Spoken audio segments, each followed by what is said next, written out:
What's good, YouTube? Let me pass this to your forehead real quick.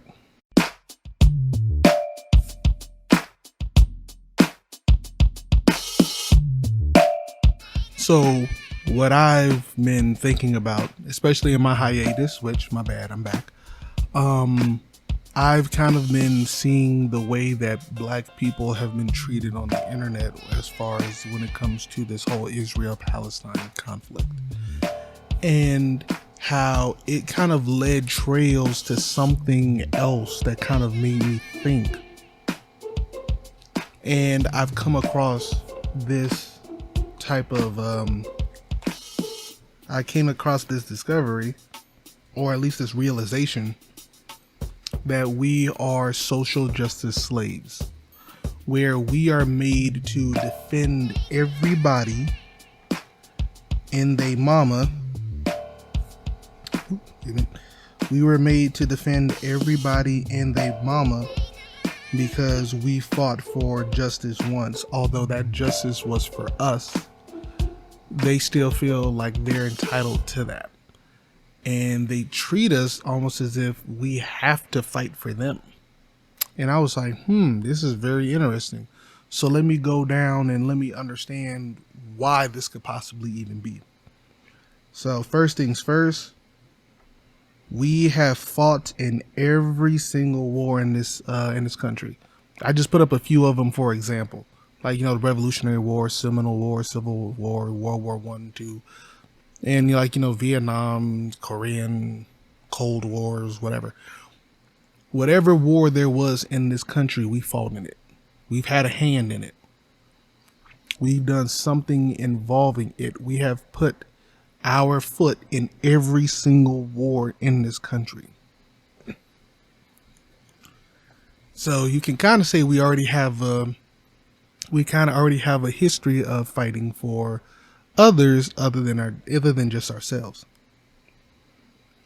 And because we fought in every single war, that wasn't the only wars we ever fought. We also fought a war against white supremacy in America. And these are a couple of groups of people who fought against white supremacy in America. You have people like the Deacons of Defense. I have to look them up a little bit more, but I know that they were getting into shootouts and stuff with the Klans and other militia and attacking domestic terrorist groups. So they were like, providing like armed security, and they were fighting folks. And the FOI was also, standing in for security, fighting against white supremacy, and as well as the Black Seminoles and the Maroons. They have a history, or we have a history of fighting against white supremacy, which is why we even have very great,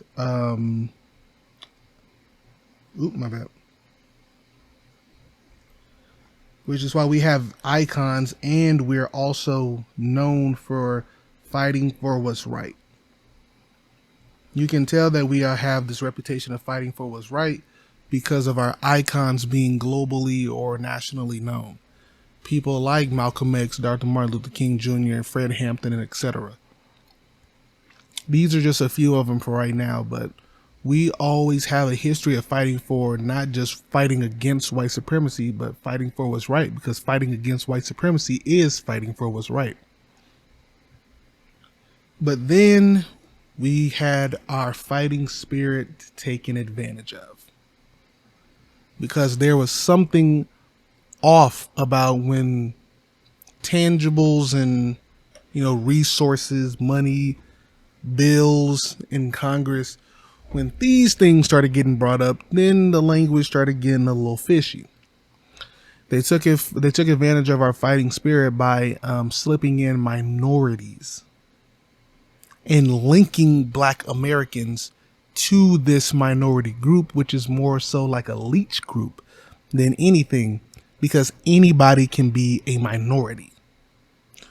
So white homosexual men can be a minority. White women in general are a minority. Immigrants, legal or otherwise, are minorities. Handicapped people are minorities. What's it called?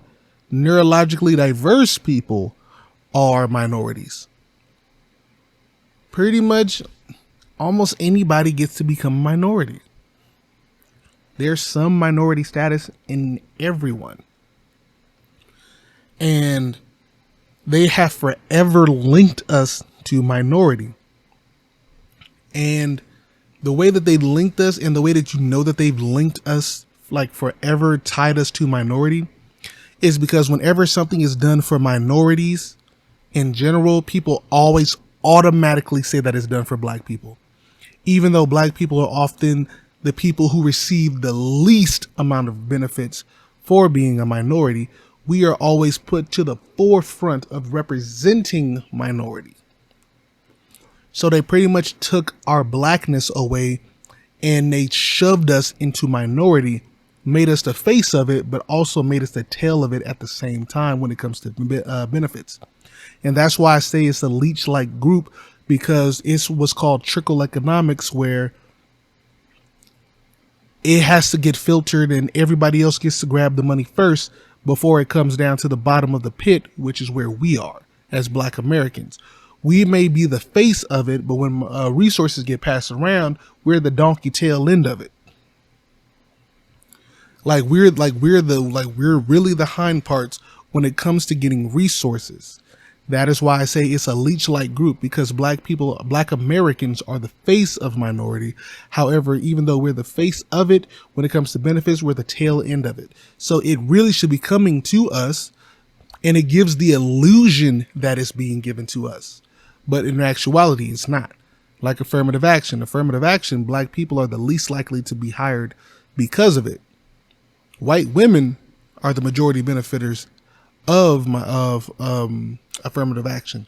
So things like that already show the inequality behind it. But with them also linking us to these other minority groups, what they did is that they kind of manufactured a new fight for us. Now we have to fight for all these other groups that have nothing to do with us. And it's like, oh, this was the perfect, bird or stone in order to make sure that Black people don't have enough energy to fight anymore, by getting them to fight on other groups, or getting them to fight for other groups. So then they start to have us fight for all these other people. Like the Palestinians want us to come to their rallies or their protests and stand up for them. The Israelis or the Jews want us to stand up for their fight and carry on with what they got going on. The LGBT community want us to step in on their behalf. The red Native Americans want us to they want us to feel sorry for them, because it's like, oh, we have Black Lives Matter and they don't. And I'm just like, if we have Black Lives Matter and you guys don't, it's because maybe what we're going through is worse than what you're going through. Because I'm pretty sure if we're really talking about it, why would they be okay with all these other groups being suffering and not doing anything about it? They are doing something about it, because Native Americans still get reparations. And people will say oh, well, their reservations aren't that great. They're not this, they're not that. I'm like, well, they have the money and they have the resources and they have the land to do anything that they wanted. And that's what they chose to do. It's not my fault that they didn't use their reparations to the best of their ability. So I shouldn't have to feel like I have to get off of my square to help you tend to your own, when you've already gotten everything that you needed in order to make sure that you stay on your square. You've been given your own square. We're still trying to fight to get our own. But for some reason, they wanted us to feel guilty for even having that, which is weird. But this is where the whole oppression Olympics comes in. And this is also a problem with things like intersectionality, because it's always going to lead down to this oppression Olympics, where it's like, oh, my people have been through just as much as Black people, or my people, this is the N-word to us. And it's like, why is our experience, why is our marginalization the ruler for you to measure your own.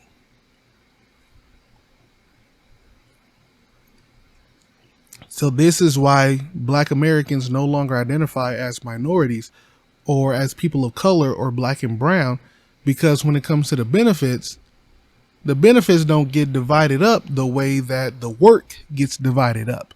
The work gets divided up where black people are the face or at the forefront. We are the people who are in the front taking the shots. Everybody else is behind us reaping all of the benefits. And now black people have smartened up and said, you know what? We don't want to do that. We don't want to be the people who, get the majority of the work and the least of the benefits. There's no benefit in it for us. And then they start to tell us, well, the fact that you're standing up for what's right, the fact that you always fight for what's right, that's your benefit. You become the morality. Like, you'll get yours in heaven, but help me get mine on earth. It don't make no sense. Why would I help you get yours on heaven and get mine why would I help you get yours on earth while I got to get mine in heaven? That don't make no sense. That doesn't make any sense. Why would I do that? But this is what they expect us to do. Why? Because they see us as nothing more than social justice slaves. We are the slaves of justice, the slaves of social justice. And the last part is that then when we choose, you know what, I'm not going to fight for you guys. How about you guys fight for yourself? We're going to fight for ourselves. How about you guys fight for yourselves? Because we're still fighting for something over here. And apparently you guys, don't have enough energy to help us. So we're going to take our energy and only help us while you guys do your own thing. And then we get called cowards or selfish for not helping other people. Like they're trying to whip us in the public in order to bend us to their will, in order to get us to do what they want us to do. Why? Because they see us as this.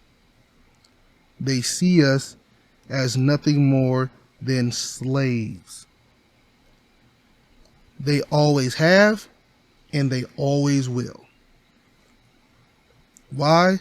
Because slavery is more American than apple pie.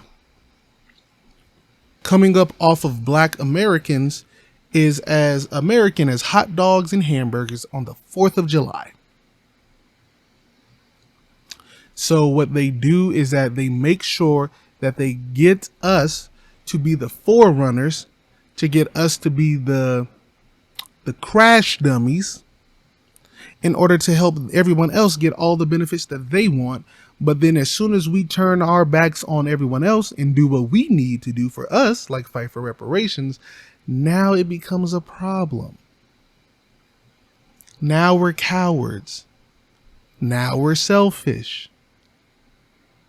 Now we're getting beat down in the public like that one white lady was trying to do to 50 Cent, trying to get him to use his voice in support for Palestine.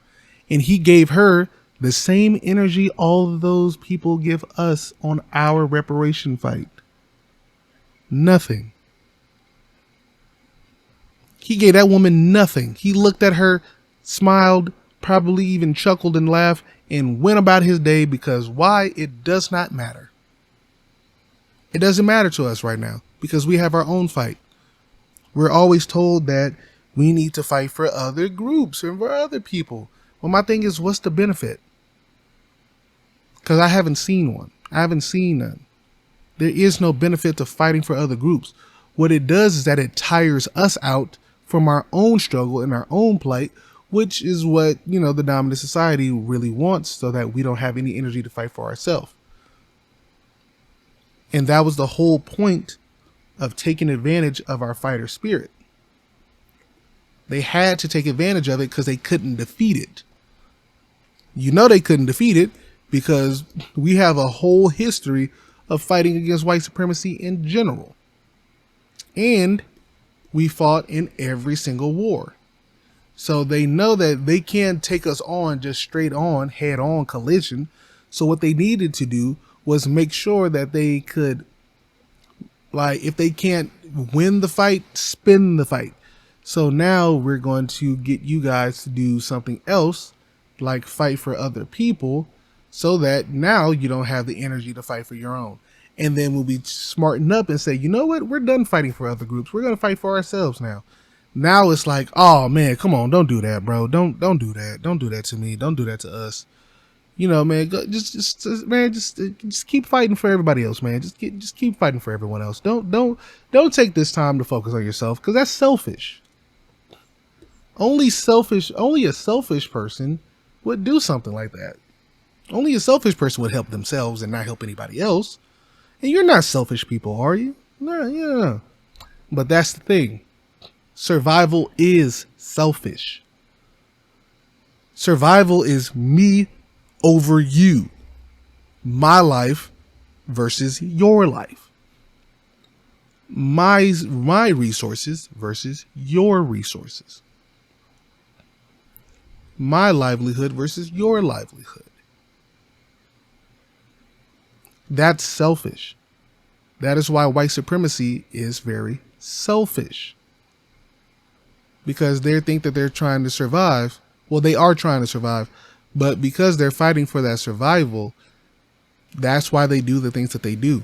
And they also know that if Black Americans took our energy and started to concentrate it and focus on defeating white supremacy in general, they will be very scared, because they have to keep their foot on our neck, because they know what they've done to us. And they know what they've done. They know what they've done to Malcolm X, Martin Luther King Jr., and Fred Hampton. They know how much we put in that work with Deacons of Defense, the FOY, Black Seminoles, and the Maroons. And they know that we fought in every single war. They know that we fought in every single war in this country. They know the work that we put in. That's why they want to make sure that we keep fighting for other groups, so that we will never have time to fight for our own. Because if we had time to fight for our own, we're most likely going to get what we're asking for. We're definitely going to get what we need. And that's why they want to make sure that we don't get it.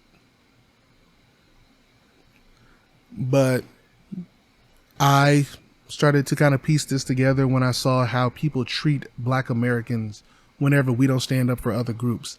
And it's like, it's disrespectful for you to come to a Black American and talk to me as if I owe somebody else something. Like I owe them to come to their aid for their justice. We are Black Americans. We don't owe nobody nothing. We don't owe you. We don't owe Palestine. We don't owe them fighting for them at their, rallies or whatever. We don't owe Israel. As a matter of fact, they owe us. We don't owe the LGBTQ. If anything, they owe us. We don't owe, and the Palestinians owe us too. We don't owe anything to these immigrants. If anything, they owe us. We don't owe these people anything. We don't have to work for them. We don't have to get them their justice. Let them get their own justice. We're done fighting for everybody else, because we are not your social justice slave. We will not fight for your justice when we have our own justice that has been yet to be taken care of. Like they just denied Black people in Tulsa with reparations for what happened to them during those Tulsa mass riots. And then you expect me to start to speak up about Palestine? Get that on my face. You expect me to speak up for Israel? Get that on my face. You expect me to speak out for Ukraine? Get out of my face. You expect me to speak for Russia? Get out of my face. We're not going to speak for nobody, but except for what we need, which we have always been denied. Reparations, anti-hate crime bills, tax-free exemption, our own land, our own self-sustainability, guaranteed government contracts, etc. That is all we're fighting for. And if a Black person is fighting for anything else other for another group, they are now a part of that other group, and they are no longer Black American. But that's all I got for y'all today. I hope you learned something from it. I hope you took something from it. Take it to the bank, cash it out, get your reparations check with that. My bad for being gone for so long, but I'm back. I've had so many other ideas of stuff that I wanted to tackle and touch on, and I just started just try to chilling out a little bit, but yeah, I'm trying to get back on it, try to get back in the groove of things. But thank you for rocking with me so far. I appreciate you guys, each and every one of you, and yeah, let's get it. Reparations all day, every day. We need your social justice slaves.